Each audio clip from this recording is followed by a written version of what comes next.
Bab 019, bagaimana bisa aku baik-baik saja? Cantiknya, puji nenek saat melihat Yami selesai dirias. Wanita itu mengenakan kebaya dengan rok batik mengembang. Rangkaian melati menghias kerudungnya. Kalau lihat Yami begini, pasti Barata jatuh cinta. Yami sangat tak yakin. Pria itu amat jual mahal. Kalaupun kagum, pasti akan berusaha menutupi sekuat tenaga. Makasih banyak, Nek, ucap Yami. Dia sudah didandani dari selesai saat subuh dan pukul 7:30 baru selesai. Mereka kini sedang berada di kamar salah satu hotel. Sebentar lagi Yami harus turun ke bawah untuk menunggu di ruang tunggu ballroom sampai dipanggil untuk datang ke meja akad. Koyu tersenyum ke arah Yami. Baru pertama kali dia melihat wajah ibunya dengan balutan make up. Kenapa? Tanya Yami heran. Uma gak kayak Uma, jelas anak itu. Koyu ganteng sekali pakai jas. Gak kayak Koyu, timpal Yami membuat tawa kecil di antara ibu dan anak itu. Yami, dengarkan nenek, ya. Tangan nenek memegang erat tangan Yami. Gak usah dengarkan omongan gak enak di luar sana. Mereka mau ledekin Yami apapun, tetap nenek akan pilih Yami jadi istrinya Barata. Jalani rumah tangga kalian dengan penuh berkah. Jaga Barata hingga akhir hayat. Pastikan Yami yang akan menjadi jodohnya di dunia dan akhirat, pesan nenek. Mulut Yami rasanya kaku. Dia tak mampu menjawab. Kenapa Yami diam? Tolong janji sama nenek, pinta wanita itu. Tadi malam Yami hendak kabur dari rumah sesuai kesepakatan dengan Annelies dan Sasha. Namun, Barata malah menangkap basah dirinya. Pria itu menggendong Koyuza masuk sambil diimingi untuk dibelikan mobil-mobilan yang bisa dinaiki. Jadilah semakin sulit Yami untuk kabur membawa Koyu. Nek, itu berat sekali, timpal Yami dengan wajah sedih. Kenapa harus berat, bukannya tugas istri begitu. Saat Yami duduk berjongkok di depan nenek, tangan wanita tua itu memegang pipi Yami. Pak Barat gak punya perasaan apapun sama Yami. Dia pasti berat kalau harus menerima Yami jadi istri. Masih hal itu yang menjadi senjata utama Yami untuk tidak mau berjanji. Sepertinya Yami mengubah pikiran nenek tentang Allah. Yami juga pasti bisa meyakinkan Barata. Insya Allah. Bukannya Yami bilang, Allah bisa membalikkan hati manusia. Berdoalah. Doa seorang istri soleha pasti akan Allah kabulkan, saran nenek. Pukul 9 pagi, nenek sudah lebih dulu turun ke ballroom. Acara akad tengah dipersiapkan oleh wedding organizer. Pukul 10 kurang beberapa menit, Yami baru dibantu bridesmaids untuk turun ke bawah. Ada jalan khusus menuju ruang tunggu ballroom dari arah luar. Yami duduk di sana. Akhirnya acara akad dimulai dengan memanggil pengantin pria. Dari tepuk tangan tamu, Yami yakin yang hadir tidak sedikit orang. Dia jadi semakin gugup hingga merasa tangannya basah dan dingin. Beberapa kali Yami mengatupkan bibir. Keringat dingin muncul hingga asisten make-up artis harus menghapus keringat di wajah Yami beberapa kali. Barata Hilarion Elias. Tanya penghulu. Benar, Pak, jawab Barata dengan suara lantang terdengar dari speaker yang terhubung ke ruangan tempat Yami kini. Hari ini kamu akan dinikahkan dengan seorang wanita bernama Masyami Melaina yang akan diwalikan dengan wali hakim karena tak ada kerabat dari pihak ayah pun pihak ibu yang bisa menjadi wali. Benar. Kembali pertanyaan diajukan pada Barata. Benar, Pak. Setelah itu terdengar keheningan beberapa saat. Yami seperti bisa mendengar irama napas dan detakan jantungnya sendiri. Apa dia baik-baik saja? Pernikahan ini seperti nyata baginya meski dia tahu hanya sebatas terbalut paksaan. Barata Hilarion Elias binti Argan Stefano Elias. Saya nikah dan kawinkan engkau dengan Masyami Melaina binti Karta dengan mas kawin 50 gram emas dibayar tunai, ucap wali hakim dari pihak Kua. Saya terima nikah dan kawinnya Masyami Melaina binti Karta dengan mas kawin tersebut dibayar tunai, balas Barata hanya dalam sekali pengucapan seakan dia sudah yakin dengan apa yang dilakukan kini. Ketika para saksi mengucap kata sah, doa berkumandang. Yami menatap telapak tangan. Apa benar pria itu hanya suami palsu? Sementara akad yang diucapkan benar atas anugerah dari Tuhan. Nyonya muda, dipersilakan menuju meja akad, ajak staf wedding organizer. Yami berdiri. Masih diiringi bridesmaids, dia berjalan sambil menunduk. Kelopak bunga menjadi penghias karpet merah tempat dia berpijak. Ruangan itu luas dan dekorasinya begitu mewah hingga menghabiskan banyak bunga segar dan hiasan bertema alam.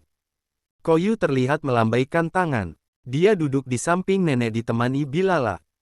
Kini Yami dihadapkan dengan Barata. Silakan tanda tangan buku nikahnya, pinta penghulu. Staf WO membantu Yami untuk duduk karena roknya memang mempersulit untuk bergerak. Barata dan Yami bergiliran menandatangani buku nikah di mana hanya ada nama mereka berdua tertulis di sana. Kini mereka akan saling memasangkan cincin pernikahan. Yami gemetar saat pertama kalinya tangan seorang pria memegang tangannya. Sekarang Barata adalah mahramnya, suka ataupun tidak Yami harus menerima itu. Bacakan doa sambil memegang ubun-ubun istrinya, tuntun penghulu. Meski harus dibantu, Barata tetap melakukan apa yang disarankan. Bahkan terakhir dia mengecup kening Yami. Mata kedua pengantin itu bertemu. Cukup lama mereka saling pandang.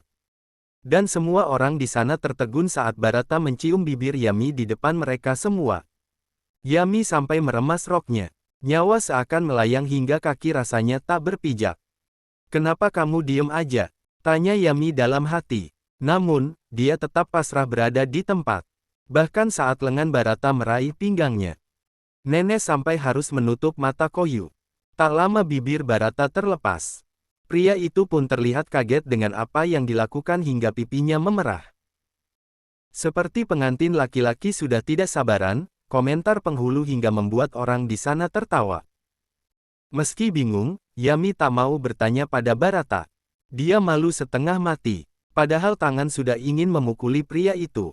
Bahkan saat acara resepsi pun mereka tak saling sapa. Diam seribu bahasa, mata mereka pun saling menghindar. "Barat, selamat," ucap Baginda naik ke atas panggung pelaminan dan memeluk adiknya. Annelies pun sama. "Kalau ada apa-apa, bilang sama aku, ya." Mata Annelies melirik tajam ke arah Yami. Bahkan mereka melewati Yami begitu saja pun bahasa dan Sasha. Barata tak mengeluarkan komentar. Dia kembali duduk dan baru berdiri setelah tamu lain datang menyalami. "Nenek Nyonya, sepertinya akan cepat punya cicit lagi," komentar Bilala yang harus mendampingi nenek. "Iya kan, Bi? Aku gak sabar Barata punya bayi. Sebelum aku meninggal ingin asuh cicitku," balas nenek. Dia melambaikan tangan ke arah Yami dan hanya senyuman yang bisa Yami lakukan untuk membalasnya. Yami sedang tidak baik-baik saja. Later. Bab 020, kenapa tak bilang dari dulu? Sialan. Kenapa dia cantik banget lagi, aku kan jadi hilaf. Terus apa? Dia istriku, kan? Aku punya hak nyentuh dia. Barata merasa gila. Dia mengomel sendiri di kamar mandi hotelnya. Malam ini menjadi malam pertama untuk dia dan Yami. Apa yang Barata lakukan? Saat akad saja dia sudah hilaf. Sudah lama Barata tak menyentuh wanita. Jelas nafsunya tak bisa tertahankan. Dan sialnya dia harus melihat wajah Yami yang manis dan mungil. Pria mana yang tidak gemas dengan wanita itu? Kamu harus bikin waras otak kamu dulu. Pasti dia sekarang lagi susun banyak kalimat buat ngatain kamu. Barata menunjuk wajah di cermin. Dia bolak-balik seperti setrikaan. Terdengar ketukan di pintu. "Barat, sudah waktunya kamu pindah kamar sana. Nenek mau punya cicit. Kalau kamu di situ terus, kapan cicitnya nenek lahir?" Tagih nenek. Semakin gila rasanya Barata.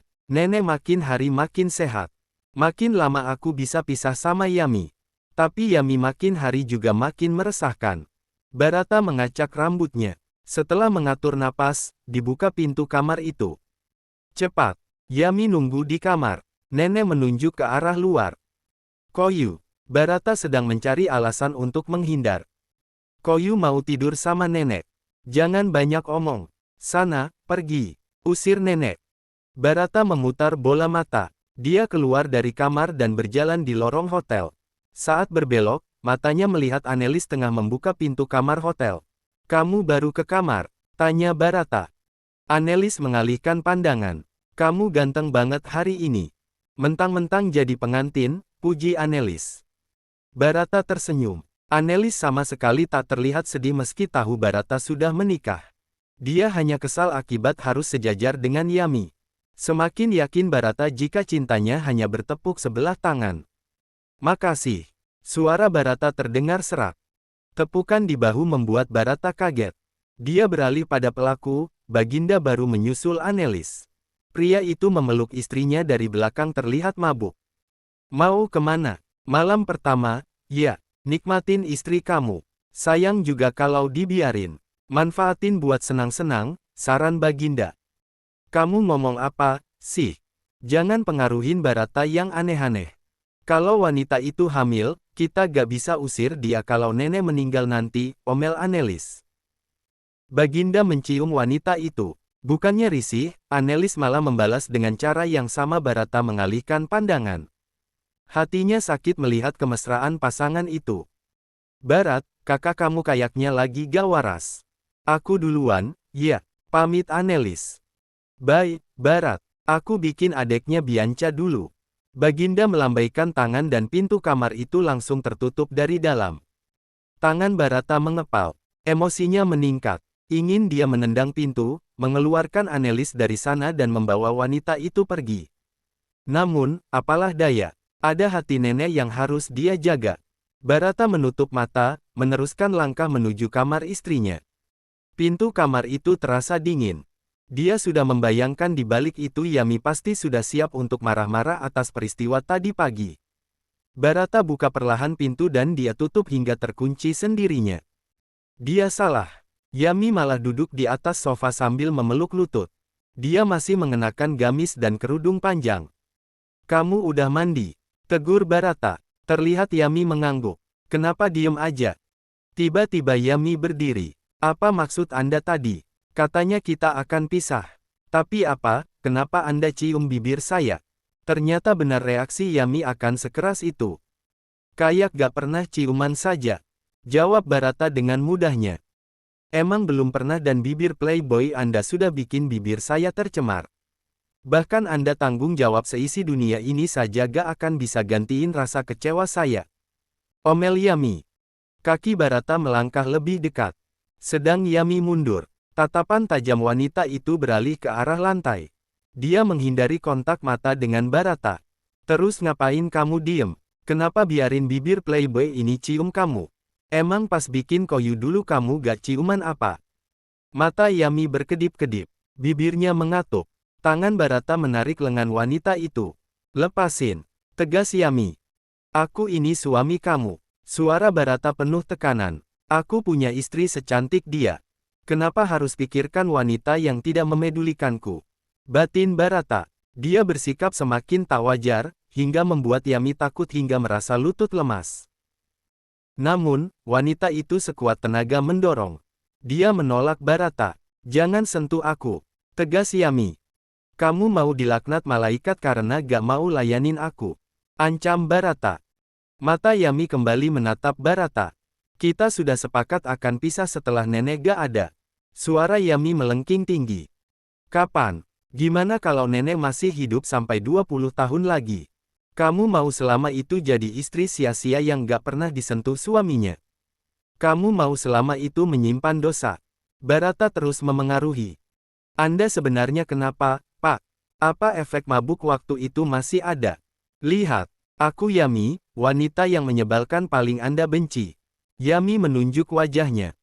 Barata raih tubuh wanita itu dan dia peluk erat. Kamu istriku, milikku. Barata terus memaksa apa yang menurutnya menjadi milik dirinya. Meski Yami menghindar, pada akhirnya tetap Barata yang menang. Dia tak mampu melawan kekuatan lengan Barata yang kekar. Digendong Yami ke atas tempat tidur dan setelahnya jelas apa yang terjadi. Jangan! Teriak Yami, suaranya semakin lemah. Sekuat tenaga dia mencoba bertahan hingga habis dan melemas. Teriakan Yami membawa kesadaran Barata. Wanita itu menagis sambil berbaring ke samping. Diremas erat selimut. Barata tertegun. Kamu masih perawan. Kaget sampai bingung hendak berkata apa. Sedang Yami masih menangis sesenggukan menahan rasa sakit. Barata mengusap wajah.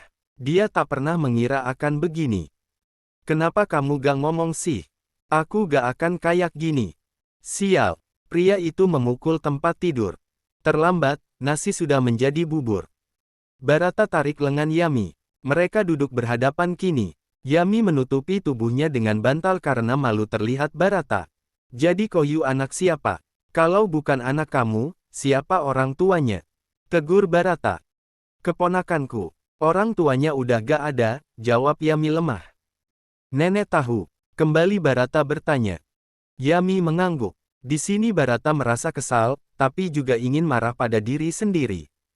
Harusnya kalian jujur sama aku dari awal. Tegasnya. Anda janji gak akan nyentuh saya, balas Yami. Air matanya menetes ke pipi. Mereka terdiam cukup lama. Namun, ini terlanjur. Barata raih tubuh Yami. Maafin aku. Dikecup kepala wanita itu. Yami tak berontak. Dia menangis dalam pelukan Barata. Aku jadiin wanita baik ini pelampiasan amarahku sama Annelies. Bodoh banget kamu, Barata. Pikirnya. Usap halus tangan Barata mendarat di rambut panjang Yami. Saat Yami mendongak, mereka kembali saling bertatapan. Aku salah. Aku beneran gak ada niat nyakitin kamu. Aku cuman... Bab 021, saat pagi datang. Ada yang pernah bilang, cinta tak perlu kamu cari. Dia akan datang sendiri. Meski bukan orang itu yang kamu tunjuk atau tak sesuai dengan kriteria kamu. Jika Allah bisa membuat cinta selama puluhan tahun hilang, kenapa tidak memberikan cinta hanya dalam hitungan jam? Dan kumandang azan subuh membangunkan Yami dari tidur. Ketika matanya yang terpejam perlahan membuka, wajah pria berahang tegas dengan alis hitam yang tergambar. Kenapa bukan Koyu? Mana Koyu? Kenapa dia di sini? Beribu pertanyaan sempat menghiasi pikiran Yami hingga dia ingat peristiwa semalam. Yami bangun dengan cepat. Dia menarik selimut dan menutupi tubuh. Semalam semua di luar dugaan. Dia menangis lalu Barata minta maaf, kemudian mereka saling pandang. Tidak, teriak Yami dalam hati. Kakinya turun dari tempat tidur. Yami berlari ke kamar mandi, rencananya. Namun, nyeri dan perih membuat itu tak terlaksana. Tanpa sadar saat selimut dia tarik, tubuh Barata langsung terekspos. Ya ampun. Yami tutup mata, berbalik untuk menghindari pandangan menakutkan itu. Kamu ngapain? Dingin, rengek Barata sambil menarik selimut. Yami masih mempertahankan benda itu karena menjadi satu-satunya yang menutupi diri. Lepasin, tegas Barata. Enggak mau. Tolak Yami dengan suara keras. Dingin banget, mana kamu gak matiin AC lagi? Barata masih mencoba merebut kain tebal itu. Aku gak pakai baju, pekik Yami. Emang kamu pikir aku pakai apa? Mereka jadi main tarik-menarik. Karena tak cukup kuat, Yami ikut tertarik hingga jatuh terlentang di tempat tidur. Barata tarik lengan wanita itu. Mata Yami langsung tertutup rapat. Pakai ini. Selembar handuk Barata simpan di wajah Yami. Perlahan tangan Yami meraih benda itu. Dia kembali duduk dan mengenakan dengan melilitkan ke tubuh. Mau kemana? Matahari aja belum nyapa. Barata semakin menenggelamkan diri dalam balutan selimut. Salat. Mau tobat, jawab Yami. Tobat karena apa? Pria itu tidur miring ke arah Yami yang sedang mengumpulkan pakaian. Emang Anda pikir, apa yang kita lakukan ini bukan dosa? Mata Yami sama sekali tak melihat ke arah Barata. Dosa? Hei, tadi pagi kita baru nikah. Kamu amnesia apa gimana? Perasaan semalam kamu gak kebentur apa-apa. Tapi kan, kita gak saling cinta. Gak sayang satu sama lain. Kita gak mau ini. Jadi semalam itu setan yang pengaruhin. Yami menunjuk-nunjuk Barata. Dia masih tak percaya bisa melakukan hal seperti semalam dengan pria yang mulutnya berisi bakso mercon level 50. Jadi dirasuki setan. Pantesan kamu minta nambah jam terbang. Barata mulai melancarkan ledekannya. Tak tahu kenapa, Barata jadi semangat kalau Yami sedang marah begitu. Rasanya terpancing ingin menggoda sampai wanita itu mengomel ratusan ribu kilometer. Gak usah bahas itu. Yami berkacak pinggang. Iya, aku diem. Mau tidur aja. Sana pergi, berisik. Suami macam apa yang tidur pas istrinya salat subuh? Istri macam apa yang ngerasa berdosa ditidurin suami sendiri? Barata memeletkan lidah. Dengan hentakan kaki, Yami pergi ke kamar mandi. Bibirnya komat-kamit. Saat Yami selesai mandi dan berwudu, Barata bangun. Tubuhnya hanya terlilit handuk di bagian pinggang ke bawah. Perut pematang sawahnya terlihat jelas, membuat Yami harus jalan mundur untuk mengambil mukena di kopernya yang disimpan dalam walk-in closet. Semalaman liat, paginya sok gak kenal, sindir Barata. Selesai salat, Yami mengaji. Dia masih duduk di atas sajadah. Wanita itu agak kaget mendengar suara pintu walk-in closet yang terbuka dan Barata muncul mengenakan kemeja serta celana drill. "Hei, minjem sajadah," pintanya. Yami akhiri bacaan Al-Quran di akhir ayat. Dia tutup kitab suci itu kemudian berdiri. "Anda sekarang salat lagi." Katanya jelek kalau suami tidur pas istrinya salat. Serba salah emang jadi aku. Barata berdiri di atas sajadah. Terakhir kali Barata memang sudah belajar salat dan ngaji sendiri, hanya karena ajakan teman dia ikut mabuk lagi. Proses berubah memang tak bisa sekaligus. Hafal bacaan salat saja sudah suatu kemajuan luar biasa. Yami berpindah ke depan televisi. Dia biasa mendengar ceramah mama di salah satu stasiun televisi. "Jangan sampai biarkan suami kita minta duluan, apalagi sampai mohon-mohon. Lebih baik kita yang menawarkan diri. Di mana-mana pahala itu dikejar, Ibu. Masa tukang sayur lebih laku dari suami kita? Giliran suami datang malam-malam, diusir. Alasan capek. Tukang sayur gak datang ditanyain." Ceramah mama membuat Yami tertawa kecil.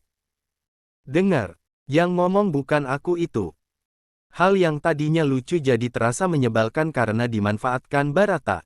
Yami menghadap ke arah pria itu yang tengah mengambil ponsel di nakas. "Siapa yang duluan bilang, kita nikah aja? Asal nenek seneng. Nanti kalau nenek gak ada kita pisah. Lagian kamu bukan tipe aku, kok. Aku sukanya yang seksi, montok, rambut panjang kayak Ariel Tatum," balas Yami membuka semua aib suaminya. Barata bersedekap. "Pikiran manusia bisa berubah, ya.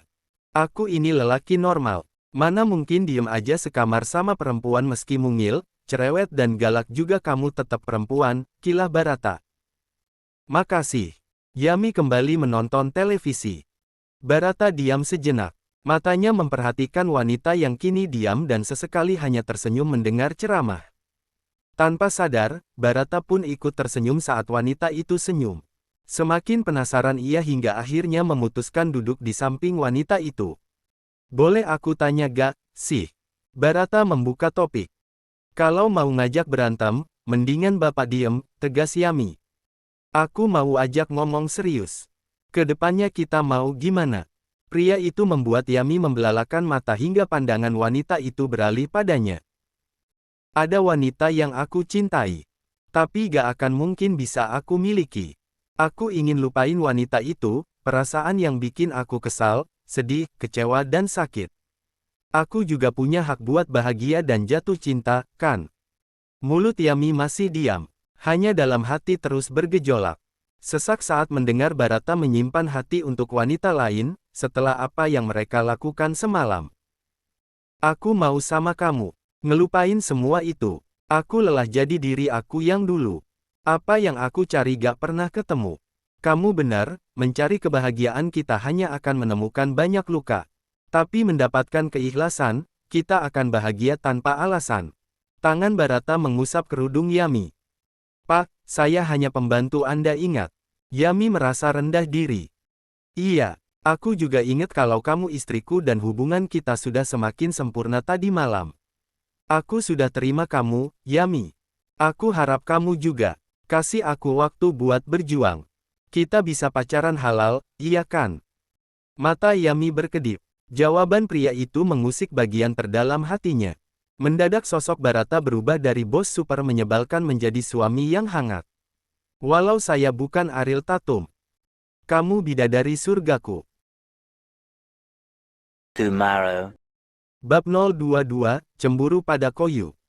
"Makan banyak. Kalian tadi pagi gak sarapan, kan?" tawar nenek. Semua orang di meja makan itu menahan tawa. Pengantin baru keluar dari kamar setelah salat zuhur. Pelayan mengadu pada nenek karena mereka tak dibukakan pintu saat mengantar sarapan. Pertanyaannya, apa yang mereka lakukan berdua dalam kamar? Tentu orang-orang dewasa di meja itu sudah dapat menebak sendiri. Barata dan Yami diam. Mereka menunduk malu. Energi mereka habis dan lebih baik makan saja. Sepertinya nenek bakalan lebih cepat punya cicit, komentar nenek lagi. Barata terbatuk-batuk. Tangannya mengambil gelas. Dia teguk habis air dalam gelas. Sedang Yami bingung karena Barata mengambil gelas air minumnya. Pak, itu punya saya, tunjuk Yami. Maaf. Tuker aja. Barata menggeser gelas air mineral ke dekat Yami. Gak perlu panggil bapak. Dia toh suami sah kamu sekarang, saran nenek. Yami mengangguk pasrah. Tepat, Nek. Bapak itu maksudnya bapaknya anak-anakku, ledek Baginda. Sengaja dia memancing amarah adiknya. Benar saja, mata Barata melirik tajam hingga bibir pria itu bergerak-gerak seolah sedang mengumpat tanpa suara. Uma, ini gak bisa, keluh Koyu yang terus menekan garpu ke daging. Namun, malah tak tertusuk sama sekali. Dagingnya alot itu, tolong ganti. Titah Barata. Gak perlu. Yami menukar piringnya dengan Koyuza. Kamu makan ini aja. Biar ini Uma yang makan, saran Yami. Makasih, Uma, ucap Koyu.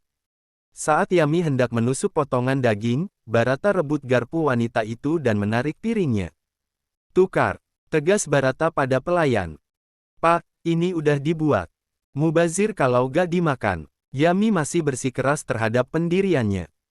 Ya udah, ini aku makan dan kamu makan punyaku. Gak gitu juga, Pak. Aku udah biasa makan daging agak alot. Jadi gak apa. Dengar, istriku. Apa gunanya aku kalau gak bisa ubah hidup kamu yang dulu jadi lebih baik? Ini gak layak konsumsi.